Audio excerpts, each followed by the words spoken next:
इस सॉन्ग को अगर थोड़ा सा हम एनालाइज करें तो जैसे कि मैं सबसे पहले ये वाला पार्ट प्ले कर रहा हूँ।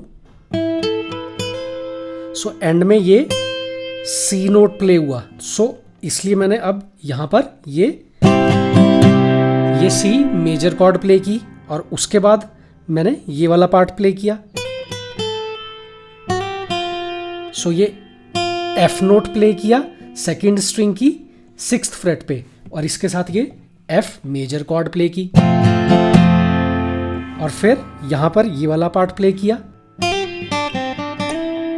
अब ये है ई नोट। ई नोट मेरा 3rd स्ट्रिंग की 9th फ्रेट पे और इसलिए फिर यहां पर ई मेजर कॉर्ड प्ले की, राइट। और अगर यही चीज मैं ऑक्टेव में प्ले करता तो यहां पर प्ले करता, राइट। अब ये सारी चीज़ें कि किस लीड म्यूज़िक के साथ किस तरह से हम कॉर्ड्स को आइडेंटिफाई करते हैं कि कौन सी कॉर्ड हम प्ले करेंगे। सो आप मेरा पिछला वीडियो भी देख सकते हो जिसमें मैंने डिटेल में ये सारे कॉन्सेप्ट्स क्लियर किए हैं कि हम एक लीड गिटार के बीच में किस तरह से अलग अलग मेथड्स यूज़ करके हम कॉर्ड्स आइडेंटिफाई कर सकते हैं कि कौन सी कॉर्ड हम प्ले कर सकते हैं। और अगर हम इस पर्टिकुलर लीड म्यूज़िक को देखें तो ये सी मेजर स्केल पर प्ले हुआ है क्योंकि सारे के सारे नोट्स जितने भी हैं वो सी मेजर स्केल के नोट्स हैं। और दूसरी चीज़ अगर हम देखेंगे फॉर एग्जांपल जैसे ये